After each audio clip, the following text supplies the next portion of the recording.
We're very glad to have Phil Perrson with us from Collector's Edge Minerals. He's currently their sales and marketing coordinator.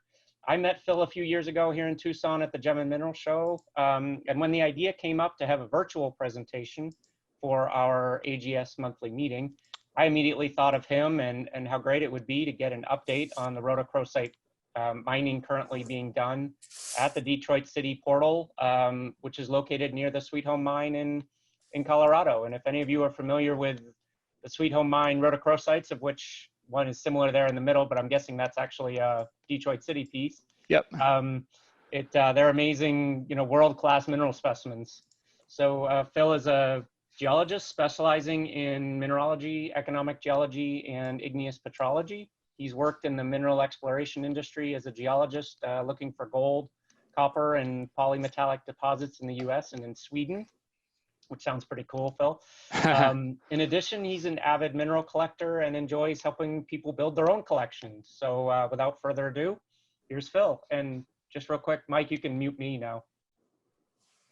Okay, well, Mike, thank you so much for that introduction.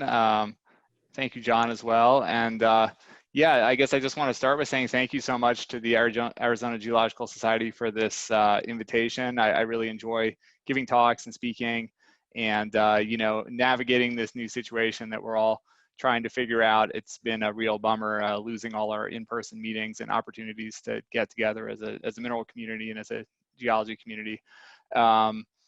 John kind of summarized my background a little bit.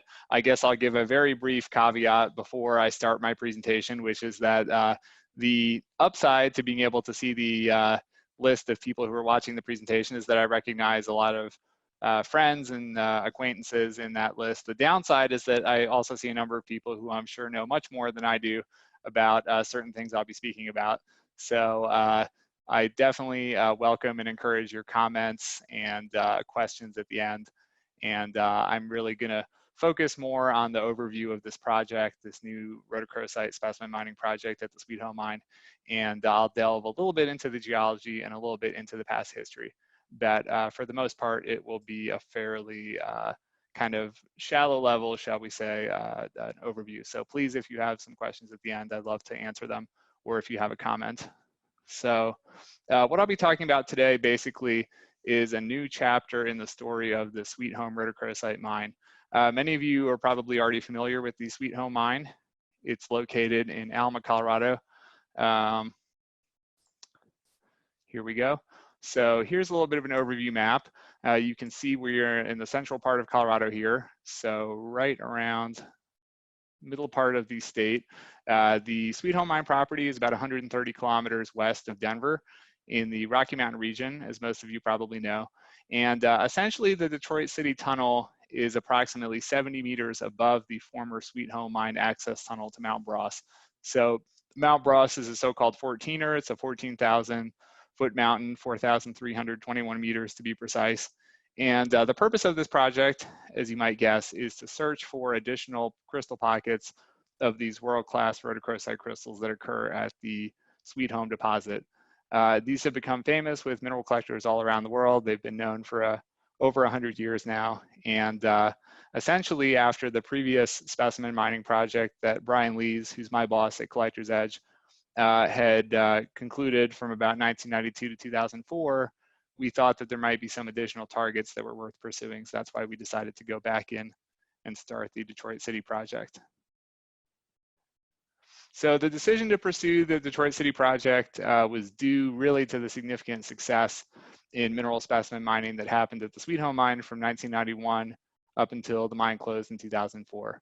No specimen mining took place at the Sweet Home deposit from the fall of 2004 until the fall of 2018. And before we discuss the Detroit City Mine project specifically, which began in 2016, I thought I'd summarize some of the major activities that happened during the first period of specimen mining from 1991 to 2004 at the Sweet Home mine, which is really what made the deposit famous. And I'm gonna go in here and see if I can, of course, now I can't see my little laser pointer thing. Oh, I've got an annotate here, hold on. All right, I can circle. There's the Detroit City portal. I hope you can all see that. Apparently I can erase as well. But I want to use, here's the tool I want. I want to use the little spotlight tool. Hopefully you all can see that. So this is the summit of Mount Bross here. This is 14er, so you can see we're in an alpine environment here. The Sweet Home portal is down here at the road. This road leads up to Kite Lake, which is an alpine lake that's on the left off the screen here a little bit. So we're just about 70 meters vertically above the former Sweet Home mine portal here at the Detroit City portal. And I'm going to talk a little bit more about what you're seeing in this image and some of the geology that's visible here. But I just thought I would show this to start with as kind of an overview image of the setting. You know, we're in a high alpine environment in the Rocky Mountains. We're in a nice glacially sculpted valley here, and basically right at the tree line.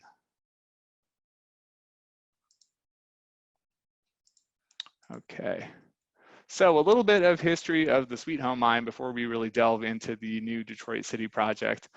So the Sweet Home deposit was discovered in 1873, fairly early on in Colorado's so-called gold rush period, when many settlers moved west to the Rocky Mountains from the east and elsewhere. The Sweet Home mine operated from 1873 to the early 1960s as a small underground, mostly silver mine, but it was a polymetallic deposit, so some lead, zinc, and copper as well. But it was really never very profitable. It opened and closed many times. These small epithermal veins tend to be very heterogeneous in terms of their mineralization, and they make kind of tough mining targets even back at that time, maybe especially back at that time. So it was never particularly profitable. However, the crystals of rhodochrosite that were found there were known as far back as 1876. Enlick, who was a mineralogist in the late 19th century, and several other mineralogists in that time period actually noted superb crystals of rhodochrosite as far back as the late 1870s. So these specimens were known. They were treasured by collectors as far back as the late 1900s. And in fact, in 1926, as kind of an interesting anecdote, a major pocket of rhodochrosite crystals was found by a gentleman named Spray, who was mining the deposit at the time. And he sold this pocket, the contents of this pocket, to two mineral dealers. One was August Pondorf in Denver. The other was W.C. Hart in Manitou Springs for $900. And, you know, this was a significant amount of money at the time. This was probably in excess of the annual ore production value. So that gives you an idea of the value that these rhodochrosite specimens had even back in 1926. Several other people, besides Collector's Edge and Brian Lees, operated the Sweet Home mine for rhodochrosite crystals from 1965 up until 1985. And they had some limited success. There were some significant pockets found during this time.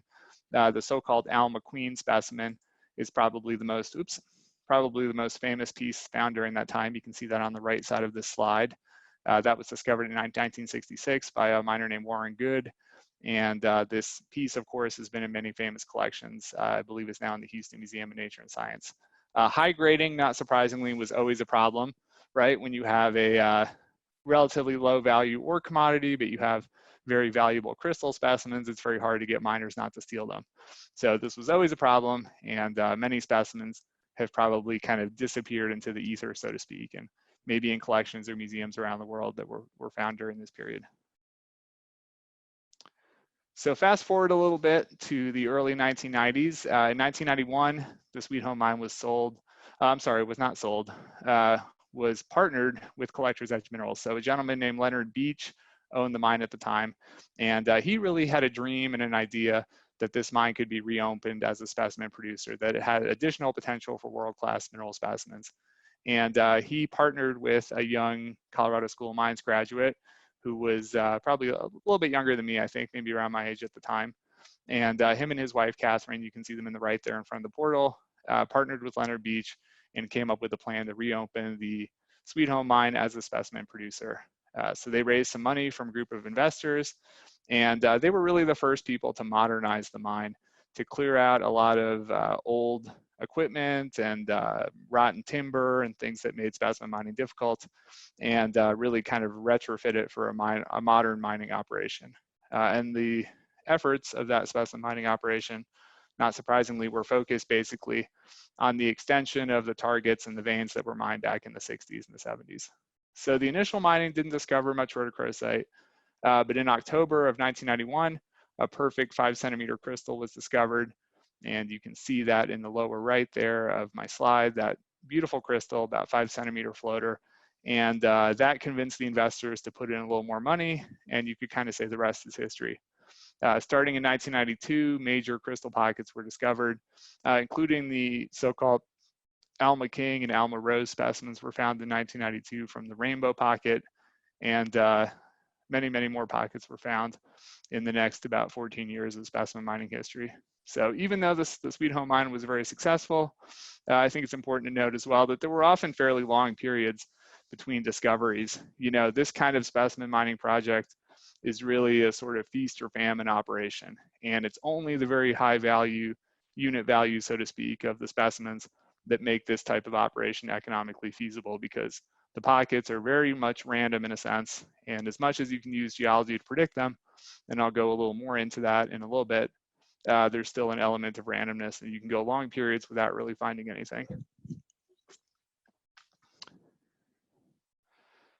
So we talked about the Sweet Home mine operating from 1992 to 2004 as a mineral specimen mine.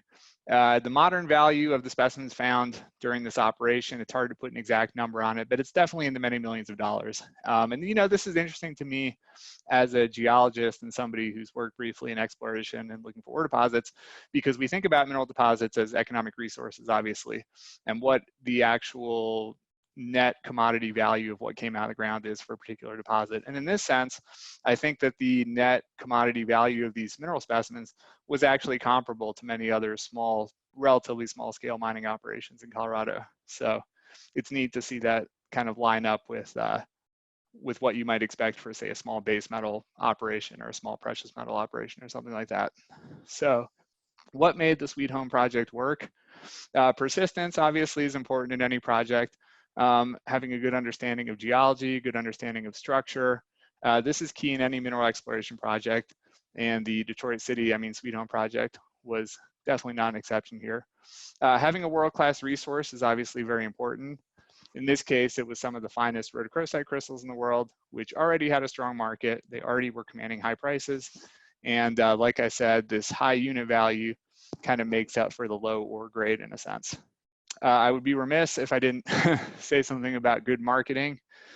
Credit my employer here, and particularly my boss, Brian, for having a really good idea of how to market these, how to control the market, and how to really use advanced specimen cleaning and preparation techniques to create value in some of these specimens.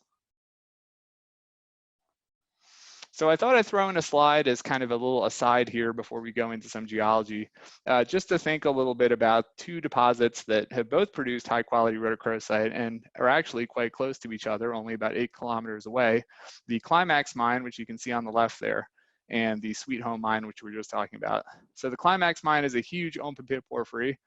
Very fine rhodochrosite crystals have been found there in the past. And we think now that there's a strong genetic relationship between the mineralization that we see at the Sweet Home deposit and some nearby tertiary quartz monzonite porphyries, such as the Climax mine, particularly moly porphyries. And I'll get into that a little bit more later on. But at Climax, as a lot of you probably know, it's quite rare to see high quality specimens preserved.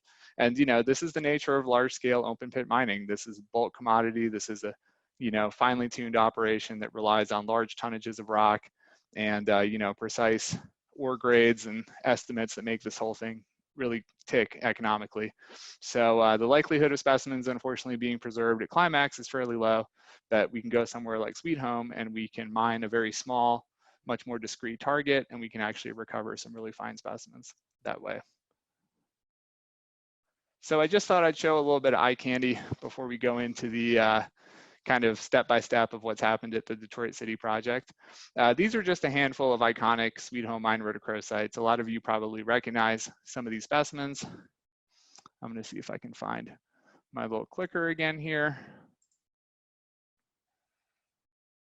There we go. So on the left here, oops, now I'm doing my draw option. Undo, this has all kinds of options. Spotlight, nope.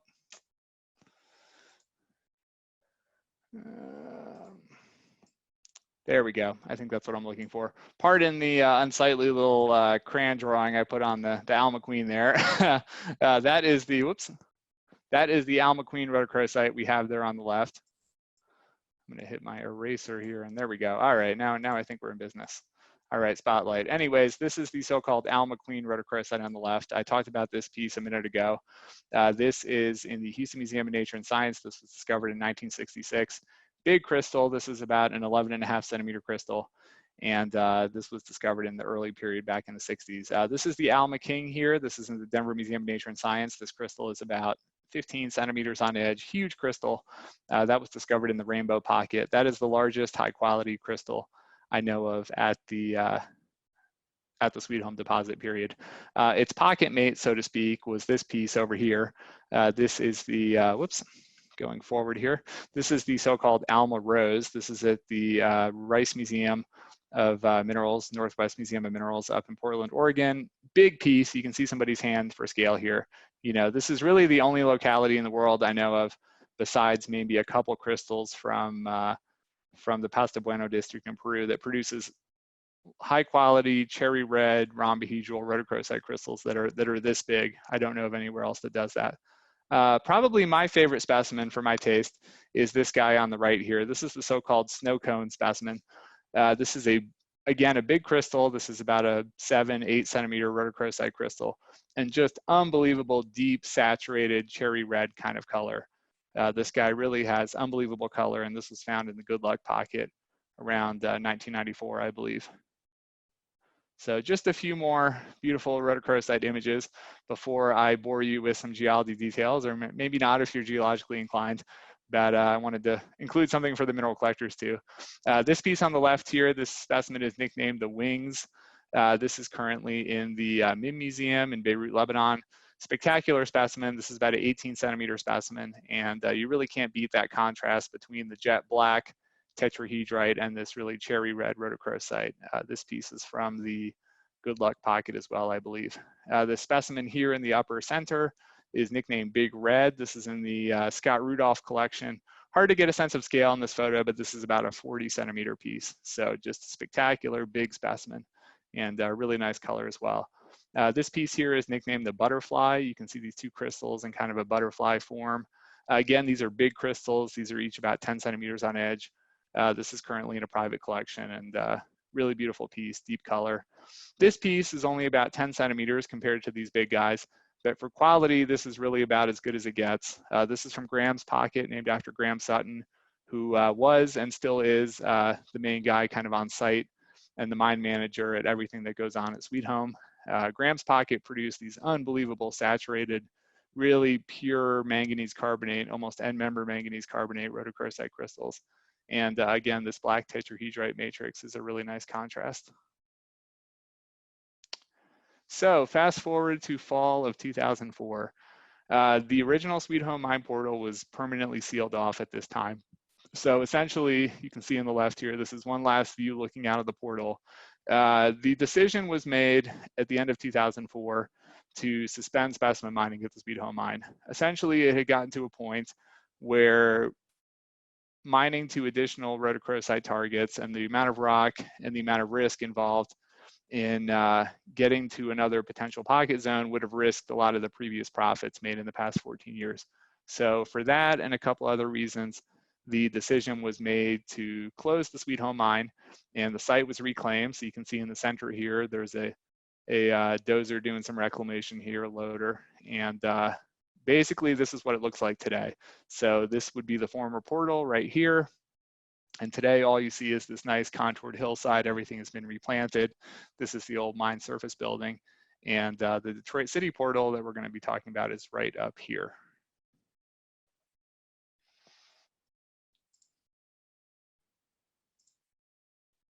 So just a quick overview before we go into some of the details and I show some images of specimens and talk about pockets.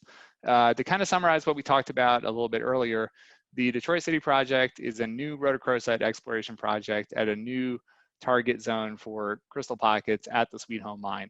So I know it's a little confusing with the names. Many people ask where the name Detroit City came from.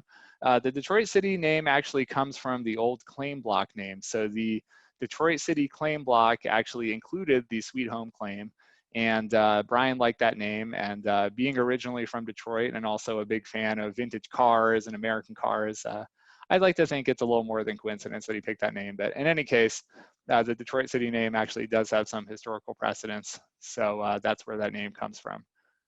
So basically, the decision to go back in and start this project hinged on some research that was conducted between about 2004 and 2015 at the Sweet Home Mine property. And this research was done by a number of individuals. Dean Missantoni, who lives in Alma, is our geologist. He has a lot of hands-on experience with the Sweet Home deposit. Volker Luters, I saw a Volker tuning in. I'm not sure if it's Volker Luters. Hi, Volker, if you're there. Is a geoscientist at Potsdam in Germany, specialist in fluid inclusions, geochemistry, and he did some wonderful work modeling this deposit in 3D space and trying to understand the nature of the fluids. And that research was very useful as well in the decision to decide to go back in. So 2005 to 2013, there were a number of studies undertaken. 2014 to 2015, we started to do some mine project design cost analysis. Some government permitting started, and then 2016 up until the end of 2018 was actually building out and installing the different elements of the mining infrastructure.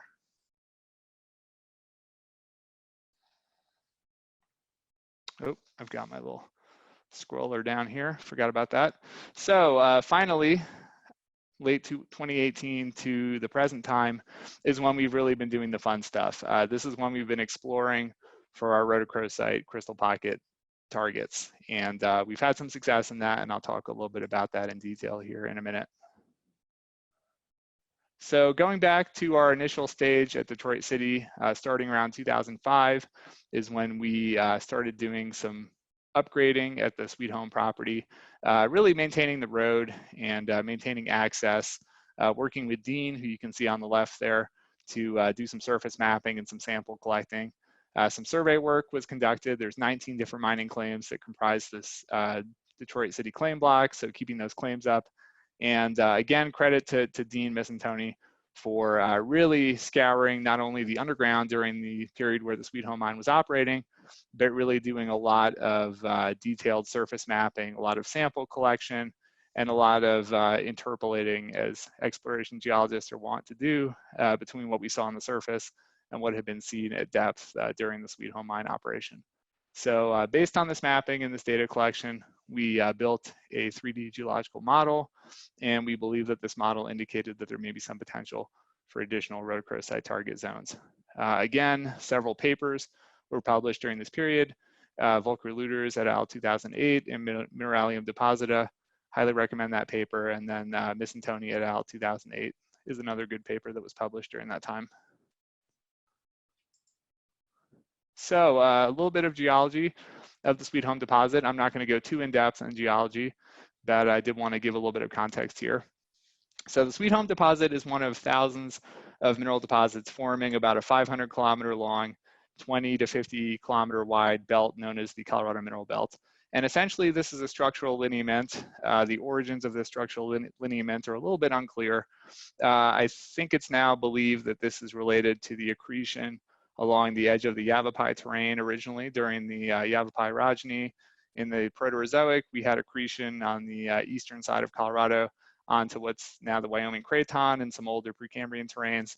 And this kind of weakness, zone of weakness where this accretion happened, I think was probably reactivated over time and may have kind of focused some of the laramide magmatic and hydrothermal activity that happened during the creation of the Rocky Mountains about 30 to 60 million years ago.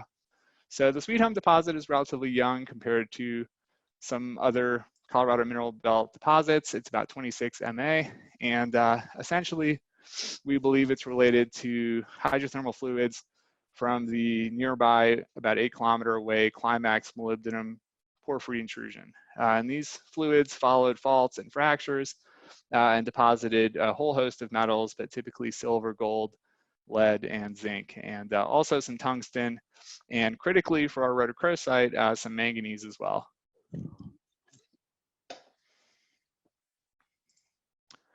So a little bit more geology of the deposit before we go into the kind of timeline of the project. The Sweet Home deposit itself consists of several northwest to southeast striking, near vertical silver, lead, zinc, copper, epithermal type veins. I use the term epithermal somewhat loosely here. There's been a little bit of contention over how we characterize these within the sort of modern epithermal deposit framework. These are not high sulfidation, they're not low sulfidation, they may be the so-called intermediate sulfidation, but all that terminology now is sort of being revised. And some have suggested that these represent a sort of unique class of hydrothermal epithermal vein deposits that are higher temperature and are related closer to the kind of early Greisen stage alteration and mineralization that we see in the cupola of porphyries. So I won't go too much into speculation there because I know some of you listening know more about this than me, but these are kind of interesting research topics related to the Sweet Home deposit. It's hosted in Proterozoic metasedimentary rocks of the Idaho Springs group. I'm going to bring in my little clicker here again and see if I can annotate here. Can you all see when I'm using the clicker here? Okay. So essentially this gray unit here, these are our Precambrian host rocks. And you can see that over here, this SHM, this is the Sweet Home mine deposit. This is the dominant host rock, is this Precambrian metasedimentary package. This package comprises most of the basement of Colorado. This is material that was accreted along that front during the Avapyrogeny about 1.7 billion years ago, and then metamorphosed at bitype facies, lower green schist facies. There's also some granodiorite of the silver plume group. That's an A-type granite suite, about 1.4 GA. But more importantly to us, this red inferred unit here, this is our Climax age pluton. So this would be 24 to 28 MA approximate pluton related to the Colorado mineral belt. You can see we have some normal faults here that are focusing these fluids.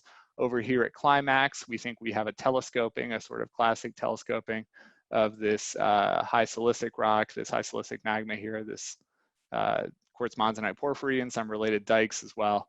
But over here at Sweet Home, we're not entirely sure of the relationship with the porphyry at depth. We know that there is a porphyry closer than Climax called the buckskin stock, and that may have a more direct relationship on the fluids and the mineralization at Sweet Home, but unfortunately we do not see that porphyry well exposed here in Buckskin Gulch. But in any case, we do know because of some of the research that Volker and others have done, that the fluids that form the Sweet Home deposit contain both a magmatic and a meteoric influence. And Volker has told me more recently that he believes that the major fluid influence may have actually been meteoric with a relatively minor or maybe even negligible magmatic component. And this is really interesting to me, and I'm sure a lot of other people listening who are interested in hydrothermal fluid and hydrothermal ore deposit research, the fact that we could have a fairly robust, long-lived meteoric system, obviously magmatic heated, and sourcing these elements potentially from some, maybe even some of the Paleozoic rocks above us in the section. So in any case, I won't get too much more into that. There's also been some fluid inclusion work that indicates that gem quality rhodochrosite, this really pure rhodochrosite, is forming at a temperature of about 280 up to maybe 310 Celsius. So this is kind of a nice overview image here, and I want to point out the portal of our Detroit City mine is right here. There was actually a small dump, which you can see right here, and a very shallow level adit that went in here historically. This would have been sunk probably in the late 19th century. So we didn't go in completely blind, so to speak. The major reason of going in here was because we wanted to intersect the main vein, which is kind of running like this in the hillside above where we intersected it at the Sweet Home portal down here. But there were some historic small dumps and small prospects up here. And these prospects continue up what we call Red Gulch here, kind of up these talus slopes. Looking again at our image here on the right, I want you to notice all this alteration here. This is classic shallow, Gaussian-y, supergene alteration of epithermal veins that are above a porphyry that I think would make any geologist excited no matter where you are in the world. If you see this, this is an interesting indication of mineralization and that something may be going on in terms of a big hydrothermal system. And above that, up on top here, we have our Paleozoic section, which I haven't really talked about yet. And these are dominantly clastic and marine rocks, part of the Leadville limestone suite, which extends over the hill here. Leadville's on the other side of this divide. That's Mount Democrat over here, Mount Lincoln. So these Paleozoic sedimentary rocks are up here, and most of the veins, some of them extend up into the Paleozoic section, that in the case of the Sweet Home system, we're further down here in these Precambrian host rocks. So pardon my slightly amateurish geologic map here. This is slightly outdated at this point. We're in the process of updating this, but I wanted to show this really simplified version because I want to illustrate just a couple components that I think are important to understand the Sweet Home system. So again, our host rocks are dominantly our Precambrian metasediments, which is this gray here. But I want you to focus on, we've got these red veins here. These are our rhodochrosite bearing veins, particularly the main vein. And then we've got some secondary veins here as well. This is the portal of our Sweet Home tunnel, or I'm sorry, our Detroit City tunnel right here. So this would be at the surface. And the scale you can see here is in 100-foot distances. We're moving in here on this portal, and at about 500 or 600 feet from the portal, we intersect the main vein. And this is the main vein is the main target that was mined at the Sweet Home mine, which is about 150 feet. The top of the Sweet Home mine is about 100, 150 feet below this portal here. So you can imagine we're vertically above. You can see this vein is dipping fairly steeply to the northwest, anywhere between 75, 85 degrees. So sort of subvertical. And we've also got some younger dikes that are cutting across our mineralization here. These TQMP dikes, these are tertiary quartz monzonite porphyry dikes. And what we're seeing, not to get too far ahead, but what we're seeing more recently, especially in the past 6 months, are actually some sections of this dike that are highly altered post mineralization alteration apparently, and actually mineralized with some molybdenite as well. So we're seeing some high temperature Greisen style molybdenite mineralization in these dikes and actually cutting our veins, which is really interesting. And so some food for thought there in terms of the evolution of the system and what's going on. We also have some faults that are not always mineralized, particularly this blue mud fault here. This is a structure that is fairly significant underground.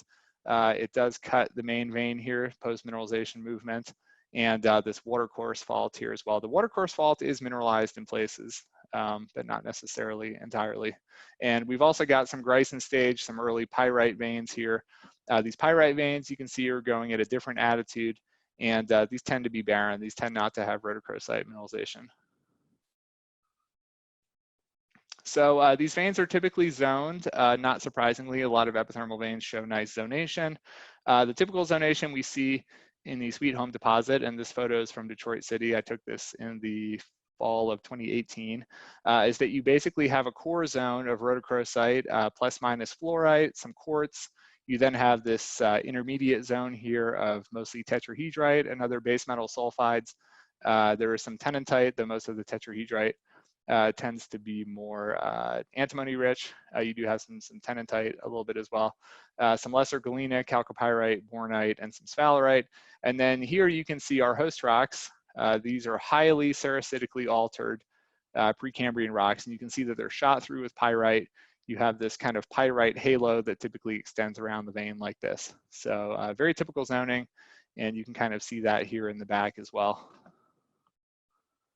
So now I kind of want to walk through a little bit of a timeline of some of what's going on at the site, and I won't belabor some of the less exciting parts too much, but I just want to give you a little bit of perspective of what's been involved in kind of getting this project going so far.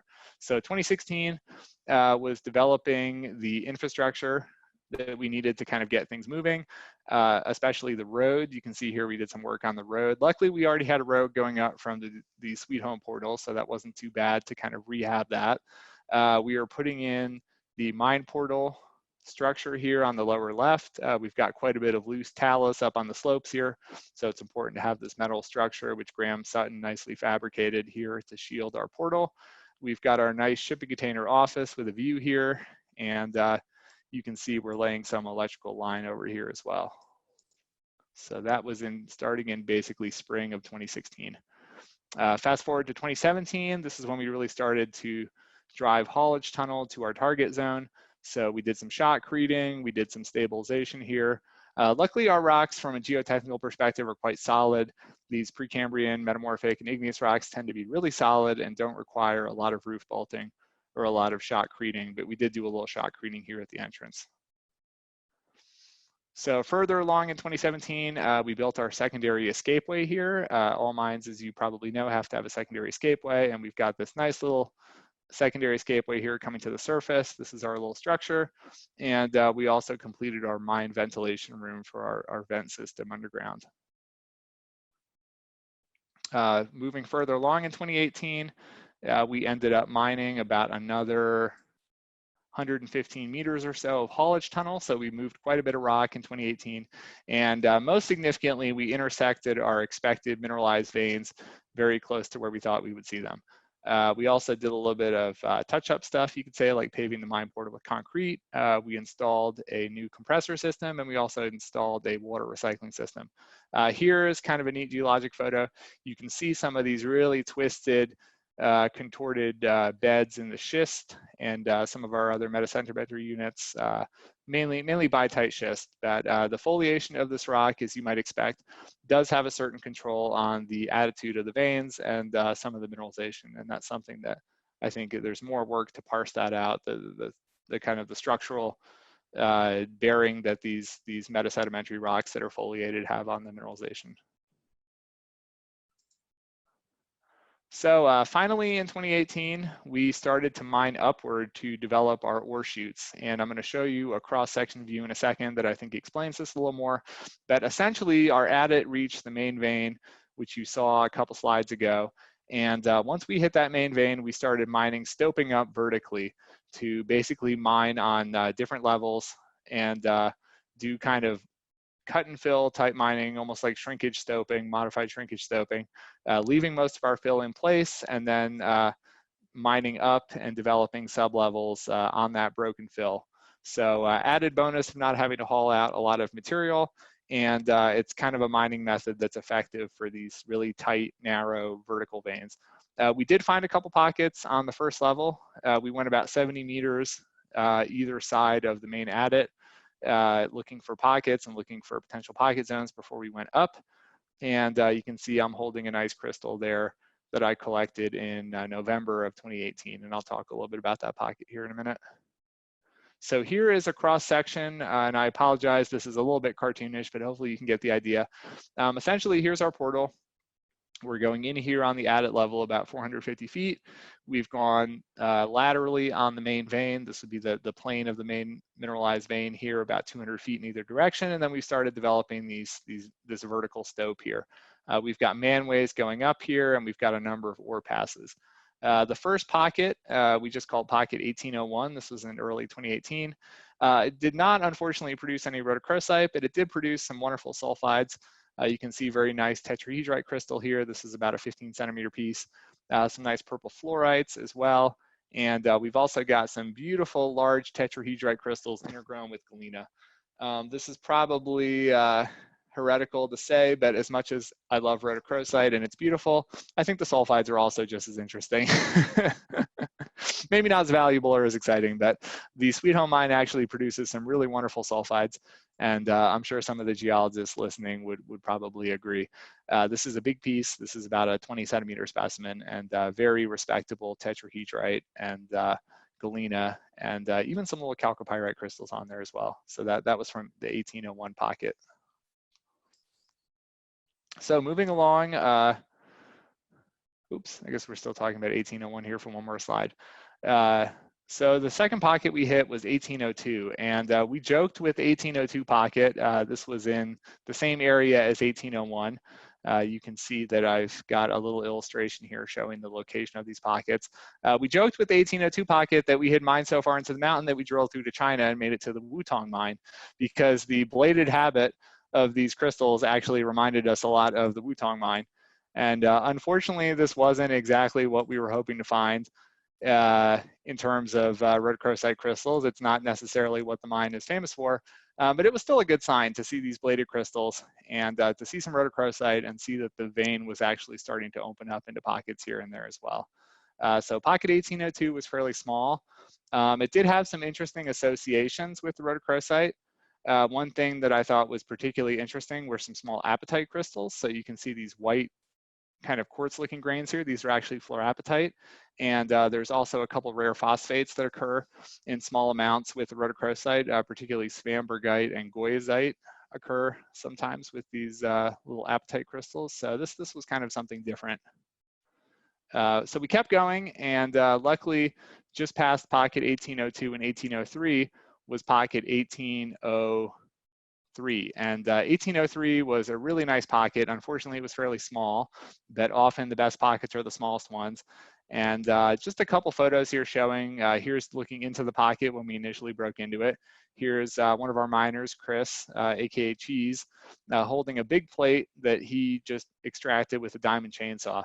So as some of you know, these veins are typically very narrow. The pockets are quite narrow. It's not uncommon to have crystals actually touching each other on either side of the wall. These are not at all like our big spheroidal pegmatite muralitic pockets. These are basically open fractures. And you know, you just have a little bit of movement on that fault on that vein, and you have a pull apart structure wherever there may be a roll, a change in the dip of the vein, and that's where you get these narrow open mineralized fractures. So getting these crystals out of this really hard host rock requires some special skills, and it also requires some special tools like using the diamond chainsaw and also a hydraulic splitter that actually is inserted into these drill holes and actually forces the rock apart hydraulically. So Chris has just collected this nice plate here. Here it is after trimming it up. You've got about a nice 5-centimeter crystal there on matrix. Some of these crystals, unfortunately, as you can see, did have a thin overgrowth of more kind of opaque rhodochrosite. They weren't quite as gemmy as some of what we associate with Sweet Home traditionally. But many of these actually contain totally gemmy, transparent cores, and then they have this kind of milkier overgrowth. So this is something that I know Karen Wenrick and other people have looked at in Sweet Home material, doing cross sections of crystals and doing some microprobe data to look at how the trace element composition affects the appearance of these rhodochrosite crystals. So some more nice specimens from pocket 1803. The really best pieces from this pocket were these combinations with purple fluorite. You can see this specimen here was on the cover of Lapis. If any of you subscribe to Lapis, you may have seen this issue. It came out last October. And this was probably the best piece out of this pocket. This is about a 7-centimeter specimen. Beautiful, really gemmy red rhodochrosite crystals with this intense purple dodecahedral kind of cubo-octahedral fluorite. On the left here, you can see we've got another really nice combination of these gem red rhodochrosite crystals with these dodecahedral fluorites. Makes for a really aesthetic combination. And there were some sulfides associated with this pocket as well. You can see we've got some chalcopyrite and some galena and tetrahedrite with that specimen there. So nice pocket and a nice surprise as we were getting ready to develop the stope upward. Two more specimens from pocket 1803, just because I had a couple photos. I wanted to show this one on the left here because you can actually see these nice apatite crystals with the rhodochrosite. You can also see that they've actually overgrown the rhodochrosite here, these clear fluorapatites. So kind of an interesting association, and you know, something to think about in terms of the fluids and what's going on in the paragenesis, how you have this late fluorine-rich fluid and you know, a little bit of phosphate as well, obviously, phosphorus in the system that's precipitating some fluorapatite after the other minerals. We've also got some quartz and some sulfides on the right. This is a big plate. This is about a 30-centimeter plate. And again, the crystals, unfortunately, are not completely gem transparent red. But you know, the problem with the Sweet Home deposit is the bar has been set so high because of the stuff that's been found historically. If this rhodochrosite specimen was from the Sunnyside mine or was from just about any other locality in the world, honestly, it would be considered a fantastic rhodo. So still a very nice piece that the bar has been set high for Sweet Home. So we kept hoping for it to get a little bit better. Pocket 1804 was a small pocket again. This was kind of a strange pocket. It produced some nice rhodochrosites, and again, this is in 2018. But the most interesting thing was this association with calcite. Calcite, surprisingly, is not that common at the Sweet Home deposit. Most of our carbonate mineralization is rhodochrosite from what we've seen. But occasionally we do get some kind of strange yellowish calcite crystals. This piece is about 5 centimeters. And again, you can see some of these little fluorapatite prisms. We did have some nice combinations in this pocket of rhodochrosite and fluorite. I love this kind of partial overgrowth here of these fluorite crystals on the rhodochrosite, and this is about a 4.5 centimeter crystal. So the first pocket that we hit in our actual stope development was at the very end of 2018. This was pocket 1805. And you can see here, we've got our initial adit level haulage tunnel developed here, our drift on either side of the main adit. And then we've gone up here on the manway and we're starting to develop our stope. Pocket 1805 was a lot of fun to collect. I got to actually go up to the mine and collect most of this pocket, and that was really a treat. Definitely something that's always been on my bucket list, so to speak, to get to collect specimens like this. So lots of fun to collect and a great learning experience as well. This pocket was fairly large. This specimen here, for example, this is about a 25 centimeter specimen.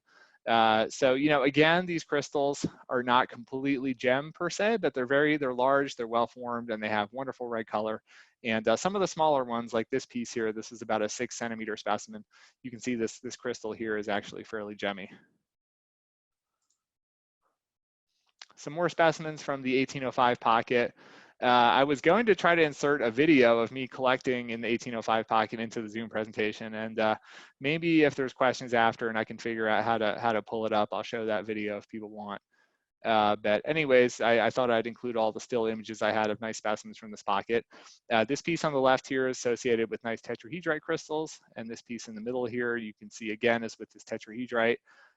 Most of the high quality rhodochrosite found at the Sweet Home deposit is associated with this black tetrahedrite.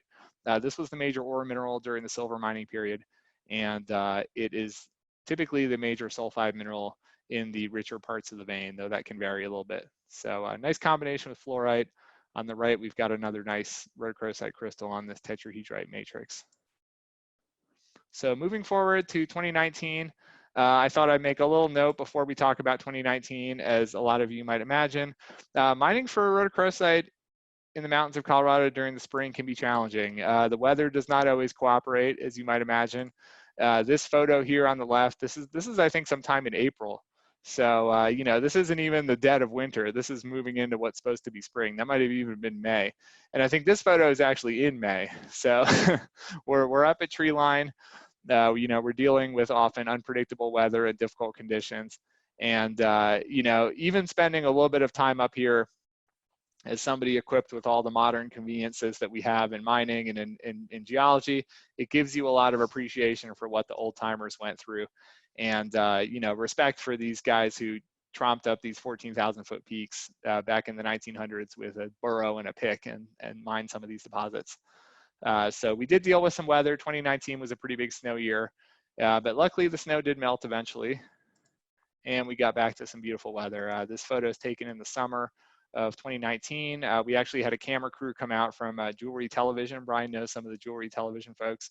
And they came out and they were actually flying a drone here. You can see they're standing there, their group, and they got this photo with a drone, which I thought was kind of cool. Nice overview shot. You can see our secondary escapeway, our portal, and over here is Kite Lake, which is a popular trailhead, popular hiking spot up here at kind of the end of the valley.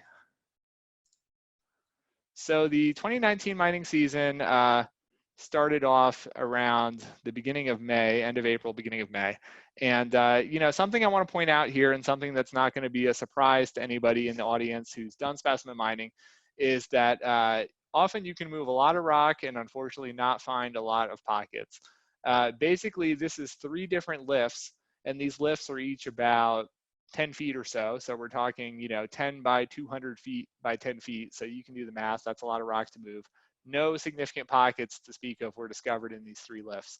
So, you know, this is basically 4 or 5 months of targeted specimen mining and moving a lot of rock without finding a significant pocket.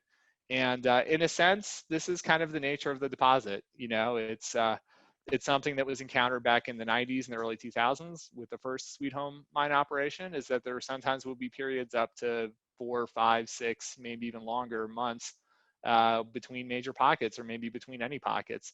And in the economics of this and how you plan it, you have to sort of factor this in. So obviously it's not what we hope for, but you know, it's part of life. And we just try to tweak the geology and tweak our model as we go to make better decisions and target our efforts a little bit more. So moving a little forward in 2019 to about July, we did hit a very nice pocket up here on the 5th level. This was pocket 1901. And 1901 was nice because we had some large rhodochrosite crystals that had really nice cherry red color. And we actually had some crystals up to 12 centimeters, which is quite respectable, even for the Sweet Home mine, including a number of nice ones on matrix like this. So 2 nice specimens from the 1901 pocket. This crystal is about 5 centimeters across, and I think this piece is about the same size. So these are nice cabinet-sized pieces. You can see the crystals have a little bit of frosting on the surface, so they're not our totally mirror smooth, lustrous rhodochrosites, but they're still quite nice and wonderful color and really nice contrast with this black tetrahedrite matrix. Couple more nice specimens from the 1901 pocket. I thought this was a nice kind of, it's not a twin, but you might mistake it for a twin, this kind of symmetrical group of 2 big rhombohedrons here. And on the right, we've got a nice cabinet-sized specimen of large rhombs associated with some galena and some tetrahedrite matrix there. Couple more photos from 1901. Some of you guys may recognize this character. This is Joel Bartsch from the Houston Museum of Nature and Science. He seems to have good timing for when he visits the mine, because on the day he visited, they collected a 12 centimeter rhodo-rhomb. So there he is, happy to be holding that rhodo. On the left here is our mining crew, and definitely have to give some kudos to these guys. These are the guys who make it all happen and are up there working very hard in sometimes tough conditions to mine these crystals for us. So this is Aaron here in the middle. This is Cheese on the left, or Cheese on the right, I'm sorry. And this is the other Chris. There's 2 Chris's. So one of them is Cheese and one of them is just Chris. all miners have to have nicknames. But these 3 guys, they're all young. They're all real hard workers. And this type of underground specimen mining, and even just underground, stope mining period, is kind of a lost art. I'm very new and inexperienced to this, obviously, myself, but just talking to these guys and hearing the stories, there's not many people left who know how to do this. Mining has become a lot more mechanized. Even underground mining now is mostly done with rubber tire equipment and big jumbo drills and stuff. And when we were first putting in the adit, we did use a small jumbo, and we did use some rubber tire equipment. We do have an LHD, load haul dump machine to do some mucking for us. But the kind of mining that these guys are doing on a daily basis now, this is the same as people were doing 100 years ago. So it's pretty neat that they still have the skills to do this and to do it very well. So moving ahead to pocket 1902, this 5th level turned out to be a good level because we hit another very nice pocket. And the timing was good for this pocket too, because this was right before the Denver show. So the 2019 Denver show last year was the first time we debuted this material for sale. And a lot of you probably came and saw us at Denver and may have seen some of these specimens in person. This was the best piece out of the 1902 pocket. This was a small pocket, but this pocket was encouraging because you can see that this crystal, and this is about a 4.5 centimeter crystal. This piece is about 12 centimeters across. Not only is this crystal nice and sharp and has good color, but it actually has good luster. And we were very happy to see rhodochrosite crystals in this zone with good luster, because we had some concerns that maybe some late fluid alteration, or maybe the PT conditions or the fluid conditions at that level in deposit may only be forming these more kind of slightly etched or slightly dull crystals. So to see really lustrous, nice crystals like this was really encouraging. This guy actually has this kind of an odd association as well too. This is actually a bladed barite crystal here. So kind of an unusual association to see a little bladed barite crystal with the rhodochrosite. So a little bit of a summary. So 11 years of scientific research, planning, government permitting, and everything that goes along with that. And I know a lot of you that work in the mineral industry and the mining industry know everything that goes into getting a project of any scale going. This really laid the foundation for this project. So it was a long time coming. 3 years of intensive mining infrastructure and design creation has led to a fully functional mineral specimen mine. So we're basically operating at the same sort of level of regulation and operation and everything that goes into a normal mine. A small ore producing mine. We operate under all the same guidelines. We use the same equipment. We use the same techniques. We're just mining crystals instead of ore, or our ore is crystals rather. maybe a better way to put it. And, you know, finally, the past 12 months, about 1 year of mining time, has been focused on mineral specimen recovery. And we've uncovered about 7 crystal bearing pockets so far. We've uncovered some minor ones as well. That's just the 7 major pockets. And hopefully this is just the beginning. We have about 3 to 4 years at least left of specimen mining that's planned and is permitted and all that. And you know, we'll adjust that as we go depending on what we find. So thank you, everybody. Hope you enjoyed that, and I'd love to take any questions.